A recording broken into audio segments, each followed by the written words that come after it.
Okay. Well, now it's not working. Oh, sorry. Now it's not working. Okay, yeah, now it's working. Let me go back.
Dr. Jackson, I'm Bill Quigley. I'm very pleased to meet you. I'm one of the group that's sponsoring the lecture series, and I'll be actually introducing you. Okay? Very good. There's a couple of speakers first. Pastor Laurel, who is the pastor here. Okay, wonderful. And then a woman from the Newburyport Human Rights Council is going to speak. I'll introduce you. Got it. Wonderful.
Oh, don't you know they're talking about a revolution? It sounds like a whisper. Hey, don't you know they're talking about a revolution? It sounds like a whisper. And they're standing in the welfare lines. They're crying on the doorsteps of those armies of salvation. We're hanging out in unemployment lines, spend our whole lives waiting for promotion. Don't you know we're talking about a revolution? It sounds like a whisper. And poor people gonna rise up and get their share.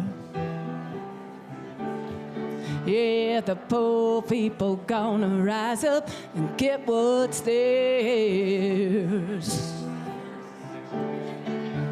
And now you better run, run, run, run, run, run, run, run, run, run, run, run. Yeah, you know you better run, run, run, run, run, run, run, run, run, run, run, run. Oh, 'cause finally the tables are starting to turn. Talking about revolution, hold on. Yes, finally the tables are starting to turn. Talking about revolution, hold on. Well, they're standing in the welfare lines. Oh, they're crying on the doorsteps of those armies of salvation. They're hanging out in unemployment lines. They spend their whole lives waiting for promotion. Well, you know you better run, run, run, run, run, run, run, run, run, run, run, run. Yeah, you know you better run, run, run, run, run, run, run, run, run, run, run, run. Oh, 'cause finally the tables are starting to turn. Talking about revolution, hold on. Yes, finally the tables are starting to turn. Talking about revolution, hold on. Talking about revolution, hold on. Talking about revolution, hold on.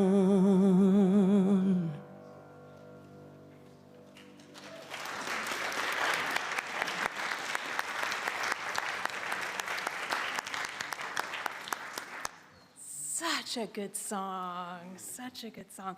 Welcome, welcome all of you to Old South Presbyterian Church. My name's Laurel Cockrell. I'm the pastor here of the church, and there are several Old South folks. Would you please raise your hand so that people could, everybody look around. These are the people who know where the bathrooms are. This is an exceedingly old building, and we had to hide the bathrooms in funny places. So if you need to know where to go at any point, down either side here, there's a ramp on one side and stairs on the other. And bathrooms are through there. We're sharing the space today with the Boy Scouts, so hopefully they won't be too loud. But we are so delighted. This congregation is so delighted to have so many of our friends and neighbors here with us this afternoon.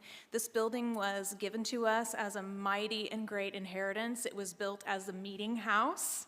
And anytime that we can have people here, and this is a meeting house for our neighbors, it lights us up. So we're so excited and so happy to have you here. I have the honor and privilege of opening us in prayer. And before I do that, I want to just share a little something with you. Many of us have been setting tables a lot. It's the holiday season, and we're gathering our families around tables. And it reminded me once I inherited a set of china from an elder in my family. And I love china. I love dishes. And this china, it was beautiful, but it was also the kind that goes in the dishwasher. So it was just, And I was so excited to receive it because the person in the generation between the person who had spent years and years collecting this china wasn't really very interested in it. And she knew that I would be. So she said, I've got this, this set, and it's blah, blah, blah, and it's in these boxes. do you want them? Oh my gosh, yes, please, thank you. So I got the boxes home and I began to unpack them. And they hadn't been packed away very well, with very much care. And there were beautiful, beautiful pieces of, serving pieces and dishes and gravy boats and all kinds of lovely things. And about half of what was in there was broken. And I thought, isn't that just how our histories are? We all inherit history. And some of it is so beautiful and so usable, and some of it is just so very broken. And it's not so much the fact that we've inherited it as it is what we do with it. So what do we do with it? Well, I got out the crazy glue. I got out the crazy glue and I put together the things that could be put together. And then some of the things were just so broken that I had to save the little pieces in order to make something new, like a little mosaic tile table or a backsplash. What we do with our broken histories is just as important, maybe more important than what we do with our perfect, beautiful histories. Our Holy Scriptures tell us that we have inherited a ministry of reconciliation. And I think that's what we're here doing right now. And it makes my heart so happy and so glad to have you here, Dr. Kellie, and all of you. So that said, I'll invite you who are praying people to join me in prayer. Lord of all, we thank you for this ministry of reconciliation to which all your children are called.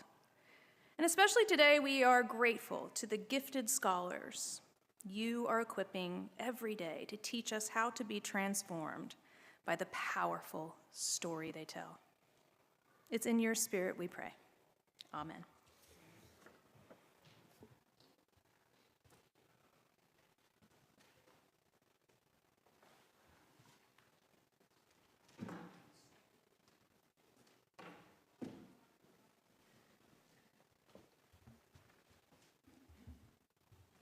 Hello, everyone. I'm Kathleen Shaw.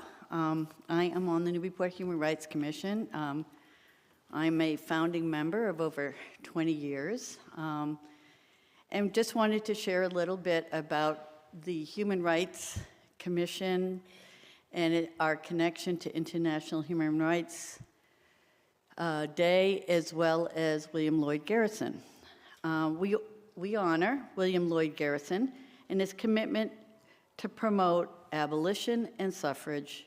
It's vital to remember those engaged in resistance to the status quo and resistance to horrific violence and injustice. International Human Rights Day is December 10th, the same day as Garrison's birthday. It was on this day in 1948 that the United Nations put forth a Universal Declaration of Human Rights. You can see these displayed when you join us for refreshments later in the fellowship hall. Human rights belong to every person on the planet. The theme this year is Our Rights, Our Future, Right Now.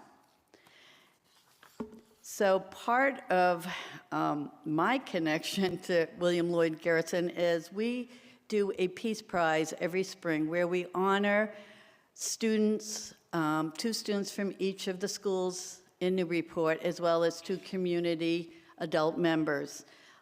And it's kind of evolved that I read this every year. So if you go up to Brown Square, you'll see the statue of William Lloyd Garrison. And so I'm going to read from the quotes that are on the statue. Neither God nor the world will judge us by our professions, but by our practices. I am in earnest. I will not equivocate. I will not excuse. I will not extract a single inch, and I will be heard. I solicit no man's praise. I fear no man's censure. And the liberty of a people is the gift of God and nature. So with that said, and also you can see any individuals wearing hats like this. These are the colors on the Human Rights Commission logo. So that's would identify us. And feel free, if you're at all interested in knowing more about the commission, please approach any of us wearing this chapeau. Thank you.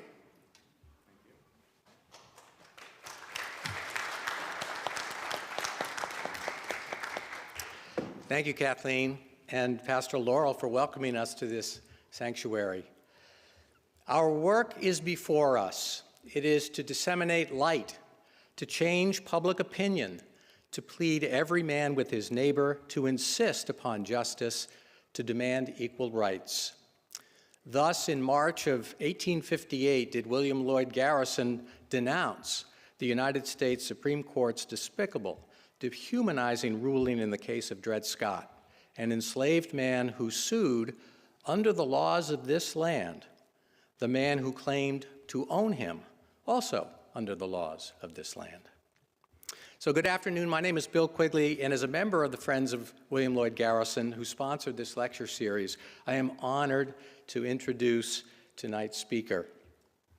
I also want to recognize and thank two descendants of William Lloyd Garrison who are here with us tonight. If they could please stand, both Frank Garrison and Edith Griffith.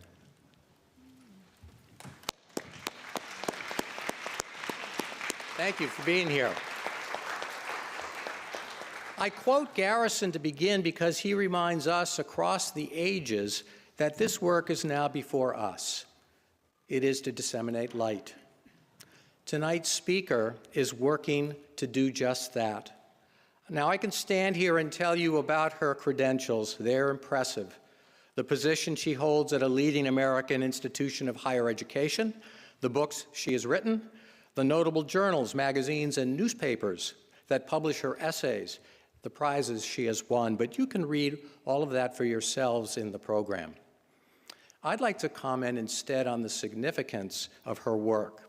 If you'll bear with me for a few minutes, the history that she's bringing to light. Our speaker today is Kellie Carter Jackson, and in her latest book, whose title is also the title of her address tonight, Dr. Jackson reveals that Black Americans have resisted and continue to resist injustice and inhumanities in nuanced ways that belie the false and oversimplified choices of violence or nonviolence. We refuse, she tells us, examine some of the ways that Black people have successfully engaged white supremacy beyond nonviolence. Revolution, protection, force, flight, and joy. But her work employs, and she herself personifies, another mode of rightful resistance that goes without saying in her work on the page. She is what Ta-Nehisi Coates heralds as, quote, the storyteller who can, through words, erode the claims of the powerful. Dr. Jackson shines her light into America's past, particularly into those parts that have been shuttered, buried, and denied the light of truth. In his latest book, titled The Message, Coates states that history is not inert, but contains within it a story that implicates or justifies political order. He quotes the writer and civil rights activist Audre Lorde. The quality of light by which we scrutinize our lives has direct bearing upon the product which we live and upon the changes which we hope to bring about through our lives. It is within this light that we form those ideas by which we pursue our magic and make it realized. And with that light, writers like Kellie Carter Jackson are, as Coates puts it, examining the stories we have been told and how they undergird the politics we have accepted, and then telling new stories. And new stories, actually the resurrection of old suppressed stories, can work a sort of magic. They can change the world we live in. And don't the powerful know it? Certain books are now banned from public libraries and schools, and half of American teachers and school children, kindergarten through 12th grade, are now literally outlaws for trafficking in certain anti-canonical viewpoints and views on the American experience. The powerful look out, as Coates writes, and see their kingdom besieged by trans Barbies, Muslim mutants, daughters dating daughters, sons trick-or-treating as Wakandan kings. The fear instilled by this rising culture is not for what it does today, but what it augurs for tomorrow, a different world in which the boundaries of humanity are not so easily drawn and enforced. In other words, a world slipping from the grip of normative constructs built to divide and conquer. Such constructs as class, caste, patriarchy, and race. A world recast in no small measure by the work of storytellers, writers, and historians like Kellie Carter Jackson, whose words can erode the claims of the powerful. Few among us here in this sanctuary are young. We're young of heart, of course. But I'm looking out here, and this crowd looks an awful lot like my 50th high school reunion last spring. And I've been teaching high school students for 40 years, teaching them history. The work before us, then, is not for us so much as it's for our children and our grandchildren and great-grandchildren. How can young people make a more perfect union and a better world for themselves and their progeny if we raise them to accept uncritically hidebound history that represents by omission and commission stories at best half-told? So we're blessed today to hear from a brilliant historian whose work and words can help us, and more importantly, can help young people and generations to come to work some good magic. On this journey, Dr. Jackson writes in her book's introduction, we will refuse lies and resist the status quo. Together in a new direction, we will walk, run, limp, or even skip toward the light. Please give a warm Newburyport welcome to Dr. Kellie Carter Jackson. Thank you so much. Thank you. Oh my gosh. We'll go back. That is the best introduction I have ever had in my life. Thank you, Bill. Thank you, Bill. That was powerful. I'm used to people just reading the bio, and that's kind of it. That was powerful. And it's got me really excited. And then, and just the story about the pottery and the china and having to put it together. Just such a good introduction. You guys have got me hype and excited tonight. So I'm really, really happy to be with you. Thank you so much. To the Friends of the William Lloyd Garrison Society and to the Old South Church. I'm so happy to be with you today. This feels really special for me. This is one of the last talks I am giving this year. I have given maybe 60, 70 talks. I've given a lot of talks. And so it feels really good to be here with you all and sort of like the cherry on the ice cream sundae to do this not far from my own home as well. So I like to tell people that I have 10 jobs. And when I say I have 10 jobs, I do a lot of different things. I am a podcaster, I'm a professor, I'm the chair of my department, I do a lot of documentaries, I write a lot of op-eds, I'm a wife, I'm a mom of 3 kids, 10, 7, and 4. I'm tired, chronically, all the time.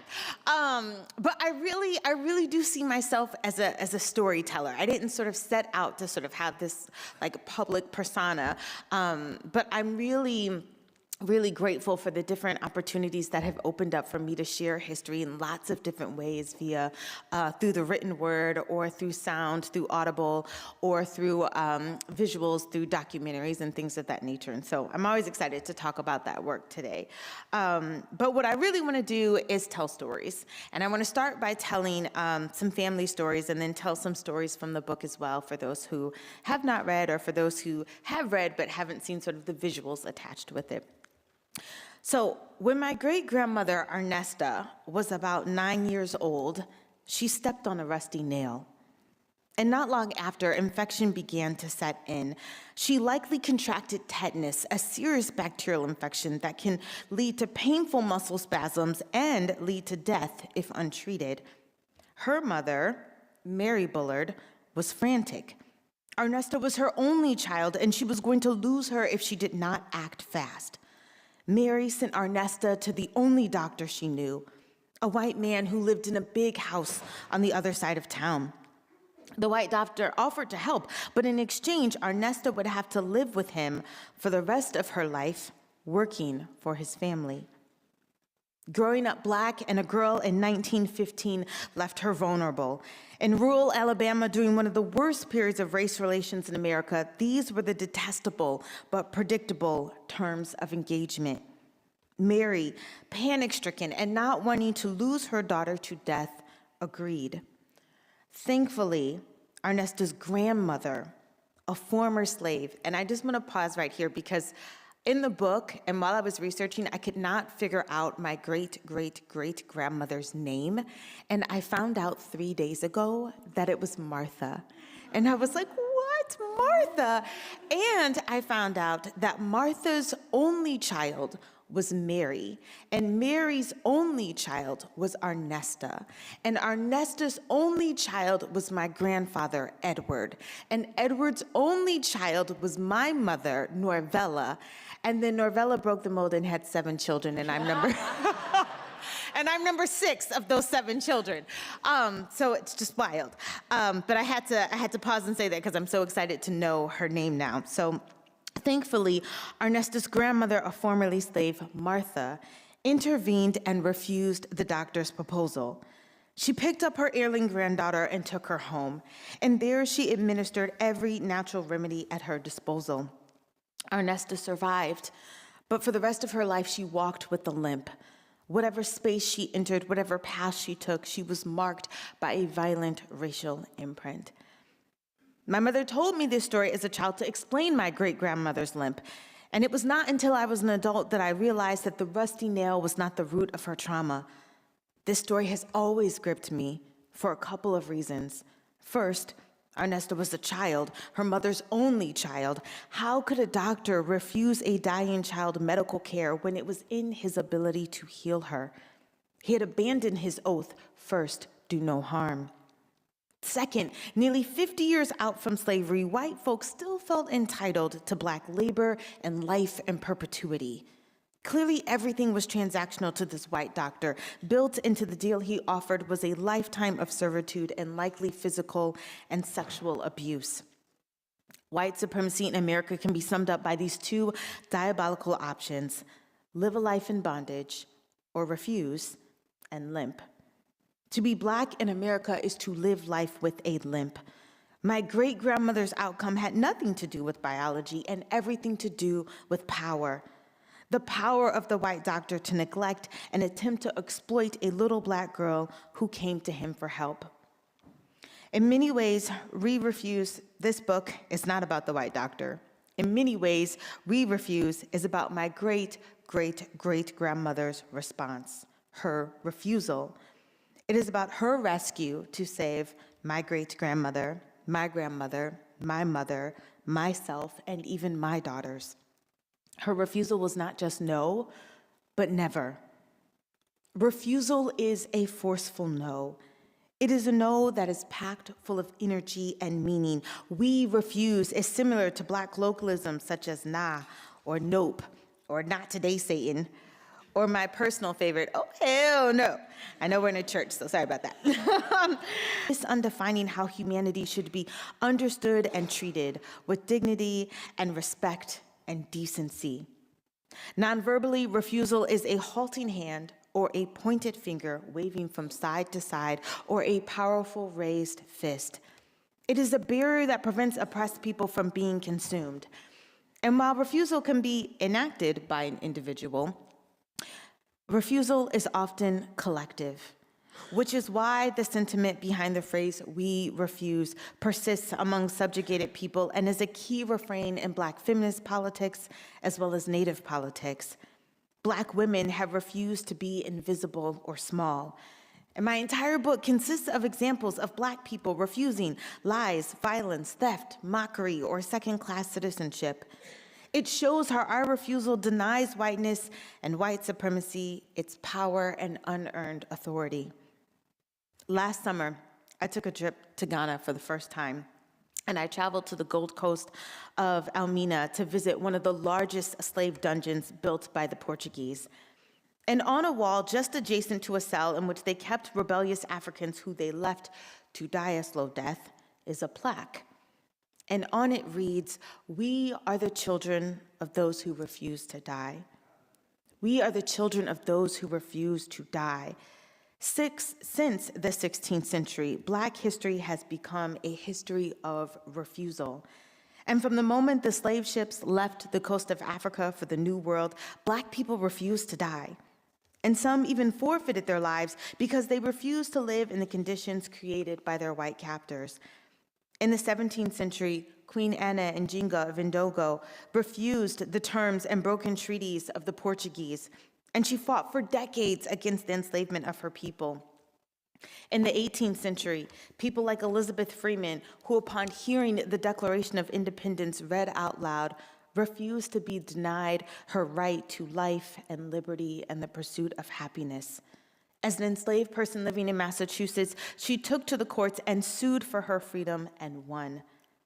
In the 19th century, Nat Turner's rebellion in 1831 was a collective refusal. During the uprising, enslaved people killed nearly 60 men, women, and children. They killed enslavers because they refused to be kept in bondage. They killed white children because they refused to let them perpetuate the system by growing up to become slaveholders. Enslaved people refused to be enslaved even when their efforts to gain freedom failed. Even Black children refuse. During the 1950s and 60s, the American flag was used as a symbol for the civil rights movement. In a sea of Confederate flags all throughout the South, the American flag reminded people that Black people were Americans. Here, 5-year-old Anthony was protesting alongside his mother for her right to vote in Mississippi. Turned away from seeing the governor, an officer attempted to snatch Anthony's flag from his hand. His mother called to him, "Anthony, don't let that man take your flag. Anthony, don't let that man take your flag." These are the stories of Black women and men and children who refused white supremacy. So I want to spend a little bit of time talking about nonviolence because most of my book, especially in the introduction, really talks about sort of the limitations of how we understand nonviolence. We Refuse offers a fundamental shift into how we understand and talk about Black response to white supremacy. Often, when Black people are up against white violence, society presents them with two options. Malcolm X or Martin Luther King, are you going to be violent or are you going to be nonviolent? Those become, sort of the city of or community of brotherly love or by any means necessary. Or a more modern version of, are you going to burn it all down or are you going to forgive? Like these become the choices, violence or nonviolence. And nonviolence to me is based on the principle that one can morally persuade their oppressor to have a pang of conscience or conviction regarding their wrongness. The abolitionists employed nonviolence, compassion, empathy, and morality to compel one another's humanity. But I take issue with how the binary of nonviolence and violence has controlled the praxis and narrative by which oppressed people combat their oppression, which I write about in my first book and also in We Refuse. I argued that Black abolitionists believed that slavery was created by force and therefore sustained by force, and it only made sense that it would be overthrown with violence. This is the argument that I make in my first book. that nonviolence on its own was not expansive enough to rectify the harm that was caused by slavery and racism, and that by promoting and celebrating nonviolence as the only acceptable form of resistance has become rife with handicaps. For example, my ancestors' remedy for our nesta might fall under the category of nonviolence, since no one physically harmed the doctor for making his proposal. But my ancestors' refusal was complex, and it is too reductive to label it and throw it in a pile labeled nonviolence. My ancestors' refusal was fundamental to her granddaughter's survival. First, she refused the doctor's offer. Then she sought every natural remedy she possessed to stop the infection and heal our nesta's body. She did not plead or bargain with the doctor. She did not try to convince him that our nesta was a child or human. Her refusal, remedy, and protection transcended violence or nonviolence. She took the doctor out of the equation. The doctor had no compassion for the child. He could not be morally persuaded. Violence against him would have been a death sentence for both of them, but nonviolence would have also ensured my great-grandmother's death. White supremacy and anti-Blackness is always violent, and the constant refrain is for the harmed to forgive violence, forget injury, forfeit their agency. But friends, I believe we have more than two options, that Black people need not choose between certain death or a life in bondage. And we have throughout history approached such violence with an array of responses and refusals. So for too long, I think our only model has been that of Dr. Martin Luther King Jr. And many of King's beliefs have been diluted at best or perverted at worst. American society presents a whitewashed nonviolence that often speaks nothing of white supremacy, capitalism, or militarism. And I often find that King's beliefs were not wrong, but merely incomplete. They did not always encompass the full range of human responses that people engage in, particularly in the face of death. King's 6 principles do not address action steps for the oppressors, only the oppressed. They do not address reparations, which may not be purely monetarily. Or how do you repair the harm of white supremacy? How do people heal, not just after breaking a bone or stepping on a rusty nail, but after losing a loved one, land, wealth, health, and after psychological trauma? And in a spiritual and secular sense, King's principles do not address repentance. What does it look like to turn from the ways of an oppressor? What does it look like to relinquish power? These missing principles are what activists today are still trying to navigate, not how we employ Black harm for transformation, but how do we mitigate harm altogether? Today, nonviolence has dwindled down to marches. And when a Black woman or man or child is killed by racial violence, people march. But marches do not keep Black people alive. Marches honor the dead. Marches are public mourning, not public policy. And whenever racial altercations gain traction in the media, pundits and politicians alike are quick to point to King as the model for doing things the right way. After racial violence results in death, the media's question is, will the protests be peaceful? Or an even more egregious question, does the victim's family forgive the perpetrator? Marches, forgiveness, and peaceful protests are all shorthands for callbacks to King, but nonviolence means something different today than what it did when King intended it. Now it is a performance of passive power that almost ensures that those in power never structurally change. White supremacy does not believe in nonviolence because it does not believe in Black humanity. To white supremacy, nonviolence is a scarecrow, and racists rest like crows on its outstretched arms. Nonviolence alone could never sufficiently frighten or endanger political, economic, or social institutions. So a word on violence. Violence is more than just an engine of white supremacy. Violence is an entire ecosystem. Violence is a tool employed to harm, deny, restrict, neglect, separate, and deceive. Notably, it can be a means to various ends. It can be used to enforce white supremacy, or to undermine a government. Violence is slavery and segregation. Violence is theft and hoarding. Violence is replacing the truth with conspiracy. Violence is rupture and separation. Violence occupies the space of a system, an ideology, a language, and a culture. And violence can take many forms. And Black people spend much of their lives, if not their entire lives, combating, addressing, avoiding, and subverting white violence. And it is impossible to write a book that offers a critical analysis on violence and does not interrogate white supremacy as the lead perpetrator. We demand that people of color remain nonviolent, but we fail to ask the most important question. Why are white Americans so violent? Why are white Americans so violent?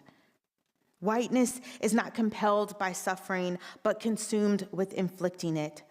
And white supremacy, at its core, in its symptoms and in its manifestations, is violence. Building on Toni Morrison's famous 1975 Portland State University speech, in which he said that racism is a distraction because it keeps you from doing your work, literary critic Sandy Alexander described anti-Black racism that arises from white supremacy as not merely a thorn in a person's side, it is also a suffocating knee on a person's neck. And during the summer of 2020, she argued that racism was so distracting, it deprioritized a whole global pandemic. She says that racism has been so flagrantly murderous, it has absolutely no qualms about being caught on camera. In fact, it will pose for it. We Refuse focuses on Black response to white supremacy. And it reframes the conversation away from the rightness or wrongness of nonviolence and instead focuses on what works. We Refuse examines 5 ways that Black women have successfully engaged white supremacy beyond nonviolence. I study revolution, protection, force, flight, and joy. And I readily admit that even these broad categories are not exhaustive. But in We Refuse, I hope to uncover them as a set of possibilities among many. For me, revolution is about forfeiture and a new beginning. It's about replacing broken systems with just systems, such as in the Haitian Revolution. And for me, protection is best understood through the efforts of the abolitionist movement and the Underground Railroad. Black and white people protected family, friends, and fugitives from the violence of slavery and the snare of slave catchers.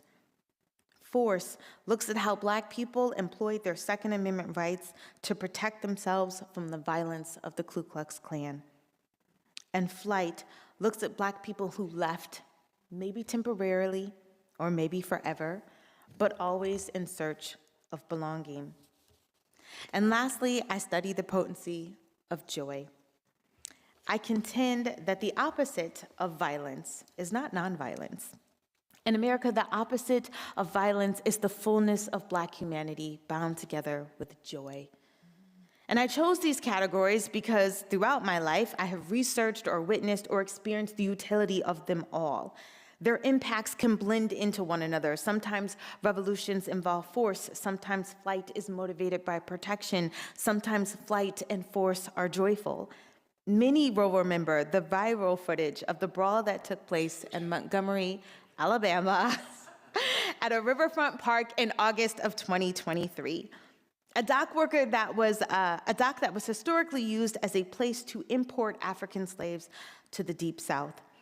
A Black dock worker was attacked by several white men who refused to abide by his instructions to move their boat. The white attackers shoved the Black man and began to overwhelm him.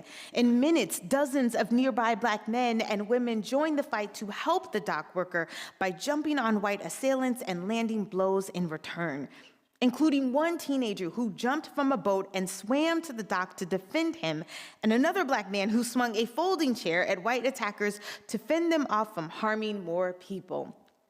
Within hours, the internet exploded with GIFs and jokes and memes and reenactments and even merch to celebrate resistance, Black resistance to white violence. One white man was dragged to the point where his Crocs became socks. My personal favorites were Fade in the Water, referring to the 16-year-old boy as Malcolm Phelps, and Aquaman, a quote by Shirley Chisholm that said, "If they don't give you a seat at the table, bring a folding chair." Collectively, both in person and virtually, Black people were refusing the violent treatment of white voters. Black people rejected ill treatment. They protected each other. They used force to stop their attackers. They ran toward trouble and celebrated and laughed and memorialized Black refusal with relentless joy and mockery. Poking fun robs whiteness of its legitimacy. Humor undoes the authority of white supremacy. It reveals its irrationality. The lessons of refusal and joy were bound up on that Alabama dock. The initial response to an altercation like Montgomery is anger. And don't dismiss this. Theologian James Cone contended that anger and humor are like the right and left arm. They complement each other. Anger empowers the poor to declare their uncompromising opposition to oppression, and humor prevents them from being consumed by their fury. Throughout history, Black people have employed a plethora of tools to combat anti-Blackness. And these categories do the work of expanding nonviolence, and in some cases, giving credence to violence when it works. Liberation is forceful, but that does not make freedom illegitimate. It simply makes it hard. So with the time I have left, I'd like to share 2 stories with you about Black men and women who employed principles of either revolution, protection, force, or flight, or joy to combat their enslavement. In 1850, the fugitive slave law was a game changer. For nearly 20 years, the abolitionists had been working toward the eradication of slavery, and they'd only seen slavery expand. And I try to put myself in the position of the abolitionists a lot because I think about like the Black Lives Matter movement and how old it is, and to think about being at a movement and working it for decades and never seeing progress, never seeing any new policy or legislation that would benefit your movement. That's what the abolitionists were up against. All new legislation favored slavery. And the fugitive slave law was one of those policies. It stated that if an enslaved person ran away, the master could travel anywhere and retrieve them. It didn't matter if the enslaved person ran away 5 days ago or 5 years ago. They could be living in freedom longer than their enslavement. It didn't matter. The new Mason-Dixon line was Canada's border. And white Northerners could be deputized on the spot to help retrieve runaways or face a $1,000 fine or 6 months in prison. The law presented many Black people with 2 options: flee or fight. Many Black Americans fled the country, but most chose to stay and fight. I think about Black abolitionist Martin Delany, who said, "If an officer searching for fugitives crosses the threshold of my door and I do not lay him a lifeless corpse at my feet, I hope the grave may refuse my body a resting place and my righteous heaven, my spirit a home." I'm like, wow, really, Delany? Like, he's basically saying, I wish somebody would come to my door. I wish you would try to take a fugitive. I will take you out. William Parker, also a leader on the Underground Railroad, said, "The laws of personal protection are not made for us, and we are not bound to obey them. If a fight occurs, I want the whites to keep away. They have a country and may obey the laws, but we have no country." Parker says this in 1851. He says it about 5 or 6 years before the Dred Scott decision, which basically said Black people were not citizens and Black people had no rights, which white people were bound to respect. Well, a fight did occur, known as the Christiana Resistance. And I talk about this both in We Refuse and in Force and Freedom. It's one of my favorite stories to tell. And I feel like it's also a story that people are not very familiar with. And I won't get into all the details for sake of time, but I will try to give you the highlights. In 1851, 4 escaped slaves fled slaveholding Maryland for the free state of Pennsylvania. And William and Eliza Parker lived right on the border, and their home was a haven for runaways.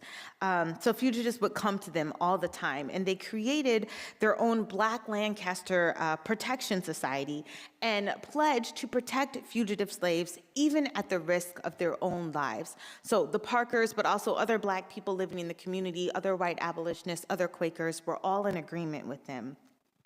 So when the four men showed up to the Parkers' home, William and Eliza Parker gave them shelter. But within hours, Edward Gorsuch, the owner of the men who owned these fugitives, showed up to Parker's home, primarily because of Parker's reputation. He showed up with his son and his nephew and a U.S. Marshal, and Gorsuch demanded his property be returned to him. William refused. And Eliza, and this is what I love about Eliza, because Edward Gorsuch is at the door. This is like a movie in my head. Edward Gorsuch is at the door saying, like, I want my 4 men back. I want my 4 slaves back. And William Parker's like, over my dead body. And then Eliza is in the kitchen, and her brother-in-law is panicking, like, just give them up, just give them up.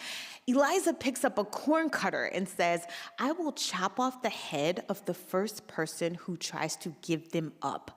And I was like, oh, snap, Eliza. But it's like this corn cutter is not just for slave catchers. It's not just for slave holders. This corn cutter is for cowards. Like, we will not tolerate this. And she goes up to the attic and she starts to sound this horn to sound the alarm for the Black Lancaster Protection Society that, you know, they need help. And so when she starts doing this, she's blowing the horn, like the U.S. Marshal, all of Gorsuch's men, they're actually shooting at the window. It's only, thanks be to God, that they lived in a stone house, that the bullets are not actually hitting Eliza while she blows this horn. But within minutes, over 80 men and women showed up to the Parker home armed with rifles, pistols, and farm equipment. And even some Quakers there, some pacifists were there, y'all. And seeing that they were outnumbered, the U.S. Marshal took off, and I think that's probably him right there taking off. But Edward Gorsuch stood his ground. And as it goes, sort of like no one knows who fired the first shot, but there is a skirmish, an altercation begins. Edward Gorsuch is shot. He's also beaten up by his former slaves. And William Parker recalls that as Gorsuch lay dying on the ground, his pistol fallen at his hands, which you can see right there, he says something that kind of stumped me in my tracks. And you know how, like, if you're in the archives and you're doing research or you're reading a narrative and you read something and you're like, what? Like, that's the moment I had. Because he says, Edward Gorsuch lay on the ground dying, and the women put it into him. The women put it into him. And I was just blown away by that. And it showed me a lot of things, that violence is not gendered, that this was not just a situation in which men had to protect the women, but women were also on the battlefield protecting each other. So the Battle of Christiana was a victory for Black abolitionists. William Parker and the 4 men escaped north. In fact, Frederick Douglass housed these 4 men. He gave them shelter in their home, in his home in Rochester, New York, and he helped them get to Canada, where they lived out the rest of their days as free people. There was a case, people were arrested, but it ended in a mistrial, and no one was held accountable for Edward Gorsuch's death. Black protection and force and eventually flight won the battle that day. So one more story I want to share with you as well, and it's about joy. I think it's sort of a powerful way to wrap up and to think about where we are right now.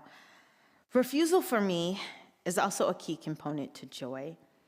And while whiteness cannot be separated from violence, Blackness can be separated from oppression. The deep well of humanity that Black people must draw upon is not pure optimism. Joy is rooted in radical love, hope, and the complete confidence in the capacity of Black people. It is the ultimate expression of humanity. Joy is a haven. And there are ways in which enslaved people have carved out maroon societies for themselves to experience joy that cannot be stolen. And some of the most potent examples of joy and refusal have come from slavery. And this is where we get my second story, a story that I read about through historian Stephanie Camp, who talks about this in her book, Closer to Freedom. This is the story of an enslaved woman named Nancy Williams, who was a young adult when freedom finally came for her at the end of the Civil War. When she was enslaved as a teenager, though, she would slip away from her Virginia plantation in the middle of the night and travel a few miles into the woods, away from prying eyes and ears. There, in the heart of the forest, she gathered with other enslaved people to dance and drink the night away. In African-American vernacular, Nancy recalled, "Them dances was something." These dance parties were also illicit and illegal during slavery. No enslaved person could be off the plantation without permission, and of course, permission to party would have never been granted. Thus, enslaved people had to carefully plan their soirees and hold them deep in the woods in the middle of the night. Some enslaved people brought musical instruments, some brought banjos and fiddles and tambourines. Undoubtedly, there were makeshift drums, and just like that, it was a party. Men and women strutted and whooped and hollered with laughter. And Nancy could dance. She showed off her dance skills by balancing a glass of water on top of her head and dancing without spilling a drop. 3 boys bet on her. She reminisced fondly with humor, out there in the middle of the floor just dancing with me and Ginny and the devil. Nancy had gone to great lengths to prepare her outfit for that evening. She had dyed her dress yellow and added ruffles. She had even made matching yellow shoes. They were ill-fitting and hurt her feet, but Nancy did not care. She was beautiful and adorned by her own handiwork. Even with painful shoes, Nancy admitted, "That didn't stop me from dancing." The joy of dancing and being cute superseded her desire to be comfortable or even practical. When Nancy was asked how she managed to get the materials of her yellow dress and matching yellow shoes, she chuckled. "How I get them? I stole them." She stole all that she needed to make her outfit, from the additional cloth to the paint that she used to color her shoes, and she was not ashamed. In fact, she was nearly eager to tell her interviewer about her ingenuity. And I use this picture here because this is not Nancy. Obviously, we don't have footage of that, but I use this picture because it's a popular photo within slave history that actually takes place in the Low Country in South Carolina. And obviously, this would also take place at night, but during the day, you get to see just how the plantation is far in the distance. So it's meant to show you that this is away from the white gaze, away from prying eyes. And then you sort of see all of the enslaved people who are dancing in the center. You see off to the right, there's the banjo, which is a uniquely African-American instrument, and you have makeshift drums. You have what looks like alcohol or rum or wine that's at their feet. And then off to the left-hand side, I imagine who might be Nancy. Nancy in her bright yellow dress, but then talking to a man and another man who's got an arm around her. I'm like, okay, Nancy, get it. But she is having a good time. And I think about this a lot because I am not trying to negate the fact that slavery was awful and violent and horrific. And there was no happiness in slavery, to be sure. That's a question that gets asked that's, if you ever want to enrage a historian, ask them if slaves were ever happy. No. But was there joy? Yes. And joy and happiness are different. They are not the same thing. Joy is insistence. Joy invokes your humanity, claims your humanity. And that's what Nancy was doing. Nancy's joy was about the reclamation of her time, labor, and beauty. Adornment is a form of declaring pride in oneself. Nancy wanted to feel attractive and beautiful. Even her choice of yellow was bold.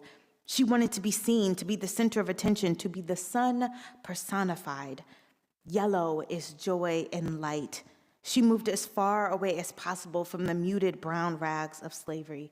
And on that night, she was vibrant and seen, glowing from head to toe in spectacular, warm, joyful yellow, dancing until her feet hurt.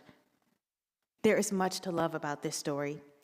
Nancy had moments during her enslavement that she carved out for herself for her own enjoyment. She knew that if she was caught, the consequences could be dire for all involved, but she did not care. She prioritized her own joy, even if only for a few hours. Enslaved people showed up at that gathering spot and engaged in physical and emotional form of resistance to their enslavement. Camp argues that enslaved partygoers had a common commitment to delight in their bodies, to display their physical skill, to master their bodies through competition with others, and to express their creativity. They literally pushed past the boundaries of their plantation and their master's well to steal pleasure and even independence for themselves. As an elderly Christian woman, Nancy shied away from approving of her past actions, but it is impossible for her not to look back at her moment of rebellion with a feeling of victory. She was not free, but she did not get caught. Enslavement meant constant surveillance in addition to violence, hard labor, and sexual assault, and the severance of families. Slaveholders were bent on watching every interaction among the enslaved. Even dance parties hosted by slaveholders for the enslaved were attempts at controlling Black pleasure. The white gays made sure no one drank too much, partied too hard, or stayed too long. Everything down to attendance was ordered, but enslaved people pushed back on their confinement and against the will of their slaveholder. Dancing at secret parties was a joyous rebellion free from prying eyes. Professor Tara Bynum discusses how Black scholars and the general public do not talk enough about what feels good to Black people when there is no white gaze. Because of white supremacy, we confuse to be watched or even inclusive of others. Our ancestors gave us many tools and tricks, if you will, and we can make use of them today. So you might be thinking about the state of the world, the state of politics, the election, Gaza, academia, the state of our climate or healthcare system, the state of our prison system or educational system, and you might be angry. You should be. Anger is useful, though. Audre Lorde argued, anger prevents you from becoming stagnant and resigned. Anger is the engine of refusal. But our anger should never be left alone. It must be tethered to hope, and hope is tethered to joy. And hope and joy stem from a place of promise and purpose. Wendell Urban Berry, who is a writer and farmer and environmentalist activist, argues that when it comes to fixing societal problems, people often want a solution as large scale as the problem. But rarely can any major problem be solved in this way. Instead, he suggested what is needed is countless small solutions that can chip away at the core issues. But small interpersonal solutions do not satisfy America's need for drama. At a surface level, refusal and joy does not feel adequate. At best, it can feel dismissive, at worst, like salt in a wound. But refusal is not a simple declaration. It is a verb. Moreover, joy is not mere optimism. It is the conviction that nothing big or small can be tackled without first believing it is possible. I think about the small but powerful ways we can all refuse and find joy to combat violent systems. So I need to close, but I want to leave you with my epilogue. I'm going to bring it to present day. This is a conversation that my husband and I had about when he was a lifeguard. He was a lifeguard while he was in high school, and when he got this job at like a local beach, he was getting training from his instructors about what to do if they spotted someone drowning. His instructor said if the person was panicking, he needed to be careful. A person who was flailing could drown a lifeguard by attempting to jump on them and push them down underwater. If the panicking, drowning person was bigger than him, this could be a real problem. The instructor's guidance was simple. Let them drown. It is better to rescue a person after they've lost consciousness than to risk being pulled under. Once unconscious, they can be safely rescued and brought to the shore, and then a lifeguard or a paramedic can conduct CPR and resuscitate them. Let them drown. It seems harsh, but I understood the rationale behind it. A panicked person is a danger to themselves and others. I think about this principle often. It is though white Americans are lounging in a community pool propped up with all kinds of floaties because they cannot swim. They feel that someone, a woman, an immigrant, is going to remove a device that allows them to float, so they scream, they splash, they kick, and they lose their balance. White people fear the loss of their superiority, advantage, and safety. They are irrational. They do not need to hoard all the floaties. In fact, they can just stand up and the water will be at their waist. But they do not trust anyone. They are kicking and punching and flailing their arms in a panic. In a toxic political environment, I ask myself, how should we approach these people? Do we let them drown? What does that look like? What does that mean for American democracy? Letting someone drown is a refusal to engage a panicked person. Many Black people know what rescue and resuscitation looks like in a democracy. It is the work and activism that Black women do daily at their jobs, in their communities, and for their families. And make no mistake, there is nothing good in America that can be accomplished without Black women's labor and intellect. When we refuse, revolt, quit, leave, withhold, strike, boycott, or simply carve out a role, the warning before the drowning is to call out, let go, stand up, you are not dying. When America is rescued and resuscitated, then people will have to answer the hard questions. How do we engage each other as human beings? When Jamaica Kincaid wrote A Small Place, which is one of my favorite books, regarding her fraught understanding and relationship with her native home of Antigua, she concluded by writing about Christopher Columbus's discovery of the island in 1493. She referred to the European settlers and slaveholders as rubbish, and all enslaved people as noble and exalted. In her mind, there was nothing to contest. Men and women who engaged in the practice of slavery were trash, and people who were enslaved were honorable and even morally superior. But when slavery collapsed, everyone had to reckon with their own humanity and the humanity of others. Kincaid acknowledged this. Once you cease to be a master, you are no longer human rubbish. You are just a human being, and all that adds up to. The same could be said for the enslaved. Once they are no longer slaves, once they are free, they are no longer noble and exalted. They are just human beings. White, Black, or Native, with slavery, there are no human beings. For people to become human, slavery needed to be eradicated. Black people, were unafraid to act. They were willing to trade in their identity as noble and exalted to be human. But too many white Americans have settled into their identity as rubbish. For too many white Americans, it is better to be hated than to be human. In 1993, science fiction author Octavia Butler published The Parable of the Sower about an apocalyptic United States that is ravished by corrupt leadership, deadly plagues, and rampant violence, all in the year of 2024. She wrote, "Drowning people sometimes die fighting their rescuers. Drowning people sometimes die fighting their rescuers. Black Americans and other people of color cannot risk their lives saving someone who is unwilling to recognize that their panic is causing harm. The wise lifeguard will watch and wait. It can be agonizing, but waiting is not careless. The refusal is not so much a no as a not now.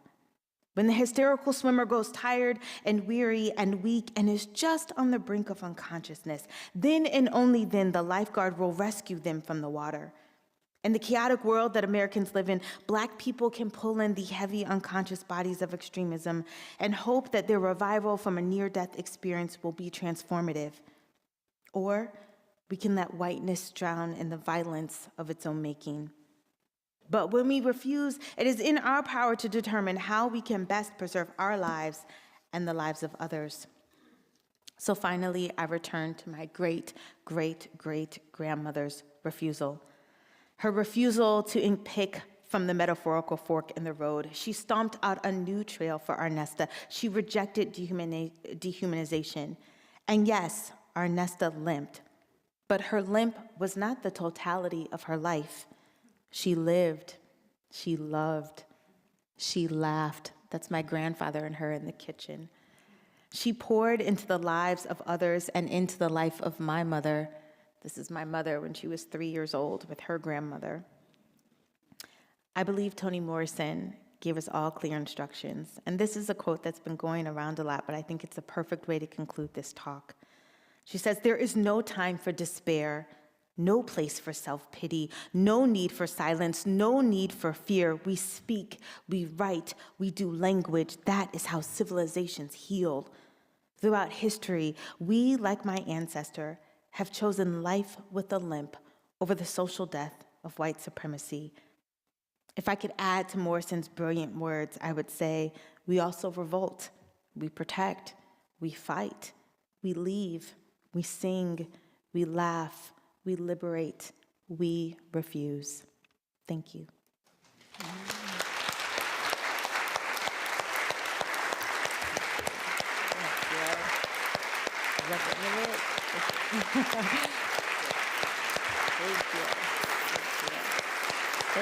Thank you.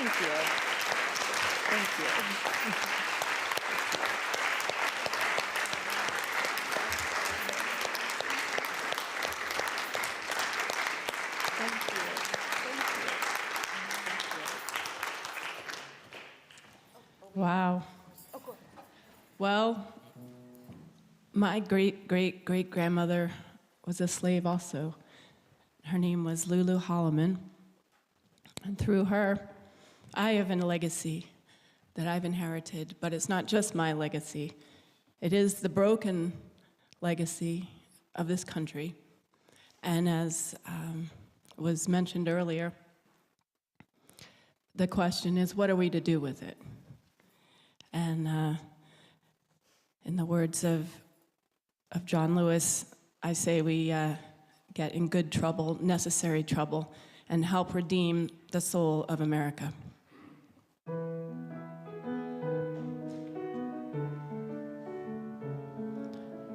This is a song about my grandmother.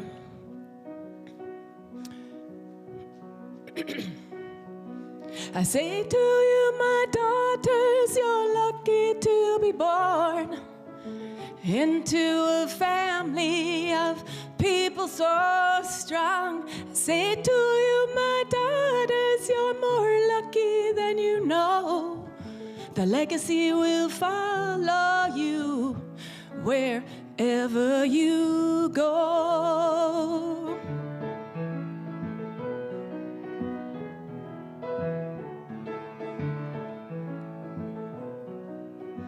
Christmas night when she died, it really came as no surprise, but I found myself crying anyway.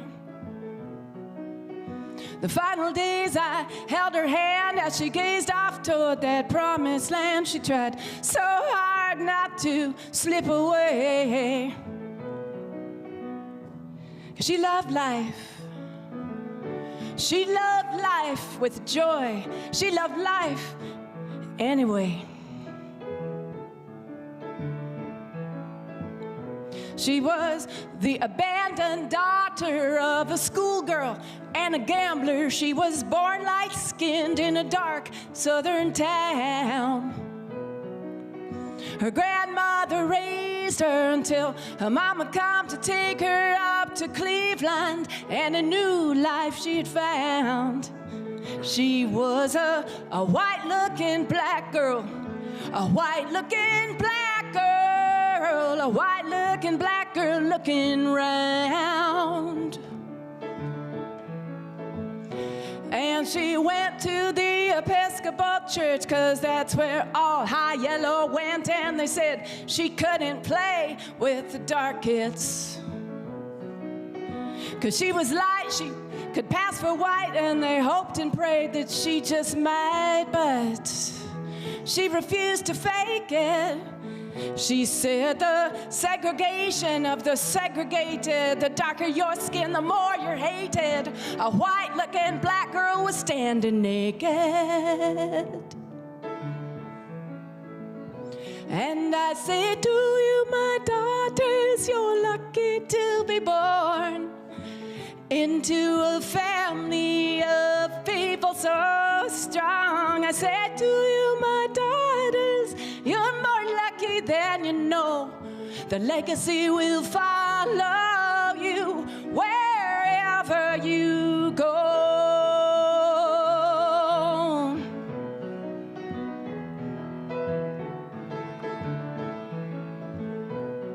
Well, by the time I knew her, her son was my father, and he married a white woman, and she is my mother, and she'd tell me stories, and sometimes I'd listen, but I took for granted the legacy given, but I hear it now, I feel it now. I know it now down in my soul.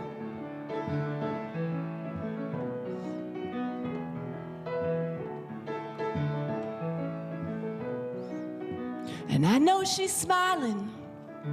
I know she sees me. I know she's dancing and happy to be in a world where color is nothing but beautiful, just like a rainbow, and just like you and me. Well, a white-looking black girl, a white-looking black girl, a white-looking black girl finally free.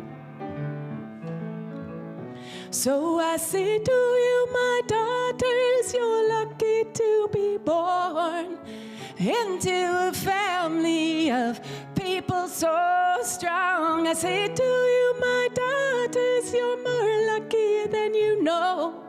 The legacy will follow you wherever you go. Wherever you go. Wherever you go. Wherever you go.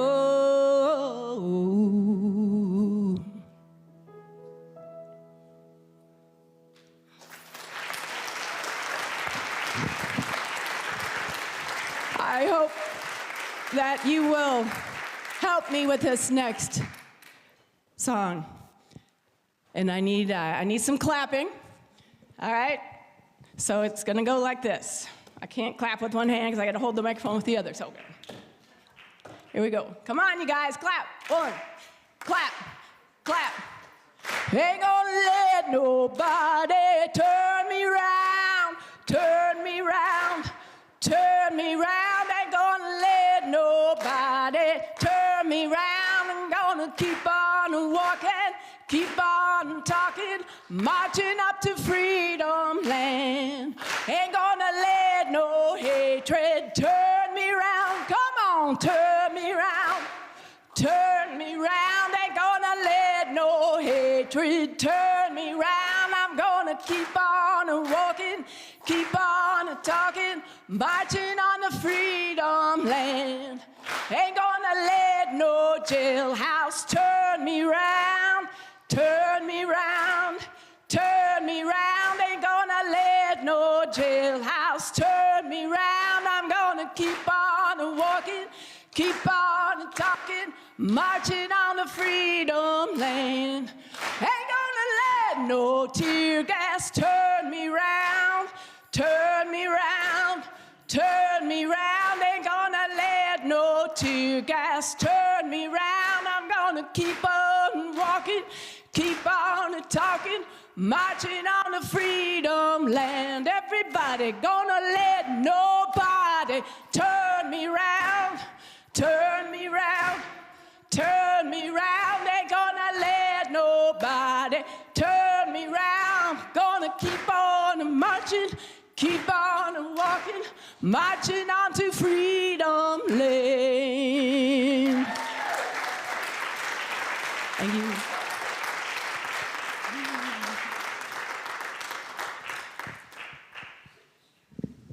Thank you very much, Lynn Taylor. That was fantastic.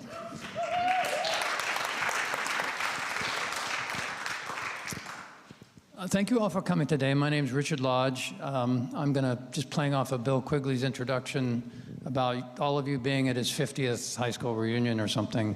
I'm going to, I don't think we were, a lot of young people in here.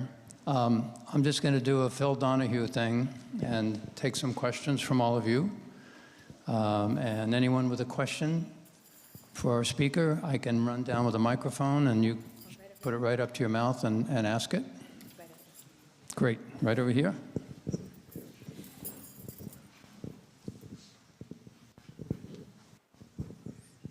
Thank you. Thank you. Again. And thank you. I read something like 92% of black women in America turned out to vote. So Yeah. thank you for that. Thank you. Yeah. Too bad the rest of the world, the country didn't get the word. Oh. Pair slavery with illegal immigration and possible deportation. So I'm not comparing them, but a lot of what you were saying, especially near the end, and when you talk about protection and the fugitive slave law and all, Yeah. have you thought about how some of this might play out in the next couple of years for those of us who want to possibly help fellow humans for being sent back to a worse life? Yeah, where I they think about came that all from? the time. It's a really good. You're right. It's not the same, but it's parallel. The sort of the way that we understand immigration and the fugitive slave law. I think about this a lot because my best friend is on like her town council. She serves on the select board, and they have been planning to vote about becoming a sanctuary city for immigrants. And their town is pretty blue, and yet they have received a lot of pushback to the point where the chair of the select board had her car defaced. Somebody spray painted "Deport illegals" all across her car. And people are deeply on edge about what Trump's first order of business is going to be, which he has said is deportation. And so I think, and I don't have all the answers or solutions. I'm very clear about that. Like, I'm not like, we're going to solve racism in 3 points. Like, I'm not going to do that. I don't have like a 2035 plan. I don't have that. But I do think that there are some incredible and some courageous people doing really good work and partnering with them and supporting them and not reinventing the wheel, but finding out which organizations are doing that work of protection, be it getting food and schooling to people who are on the border, creating sanctuary cities, creating protections for people who are coming into the country, I think is going to be extremely helpful. And these are terrifying times, which we're about to embark on. I don't for 1 minute think that it will just be undocumented immigrants that will be deported. I think that we may see citizens get deported, and that idea terrifies me. The profiling and policing of brown Americans and people who are perceived to be foreign is terrifying, and protection is a big part of, I think, how we come up with solutions for undocumented people. Yeah, it's a great question. I have one right over here.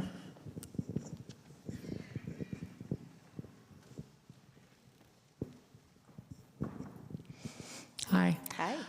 Despite everything that has happened in the last few months, in the last few years, I like to believe, and maybe it's just wishful thinking, that since George Floyd's murder, there is a stronger movement and a deeper commitment than ever, and more white allies who are working to counter anti-Black racism. So I'd just like to hear your reaction to that. Oh, I don't want to burst your bubble. So my friend and my colleague, she's a good friend and colleague, she's a political scientist at Wellesley, and this is her research actually. So she looks at white racial sympathy, like how do white people find sympathy for marginalized groups. And they found that at the height of George Floyd, that 6 out of 10, they asked white people if they thought discrimination was a problem or discrimination was bad, and it was like 6 out of 10 or 7. Oh, that's my alarm, sorry. They asked them how many people felt this way at the height of George Floyd, and it was something like 6 out of 10 white people felt bad about racial discrimination. And then they polled those same people 1 year later, and it was 1 out of 10. And they found, though, that this is the encouragement. Yes, the numbers dropped to 1 out of 10, but when they tried to aggregate for who that one person was, they could not find a profile, meaning that one person was both rural and urban. They were educated and uneducated. They were men and women. They were people who were Republican or conservative and people who were also Democrat. There was not some sort of like, oh, well, if you're suburban and shop at Whole Foods, you feel sympathetic. Like, that was not the case, that they couldn't determine who that person was, which meant you have to reach and teach to all people, right? Like, you can't just say, well, we're only gonna speak to this group because we know that they're gonna be sympathetic. You don't know who could be sympathetic. Everyone has the capacity to do this work. It's just harder to do that work when those numbers are smaller. But here's also the thing that's encouraging to me too, is that when I think about the abolitionist movement, which is really what my first book was about, the abolitionists represented about 1% of the country. 1% of the country. And if you were to tell me that like 1% of the country could help topple, dismantle a system like slavery that had existed for hundreds of years and no one thought that slavery was going anywhere, the abolitionists were instrumental in that. And that also tells me that you really don't need a lot of people to do this work. You just need committed people to do this work. And so that gives me encouragement that we might be small, but we are mighty. And, and we can affect the change that we want to see, and that we can't necessarily wait for consensus or large numbers in order to move. You just have to move, and then the culture will come with you, prayerfully. Other questions? Oh, I should just say, my colleague's book, it just came out on exactly what you're talking about, and it's called Some White Folks. That's the name of it, but it's about like racial sympathy, and like she looks at that group of white folks that, that do this work. Yep, back here in the back.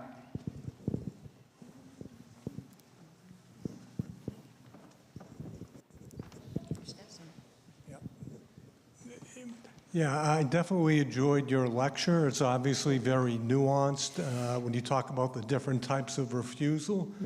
But I had a little bit of pause on two occasions. When you're talking about Nat Turner's rebellion and how killing children prevents future oppressors.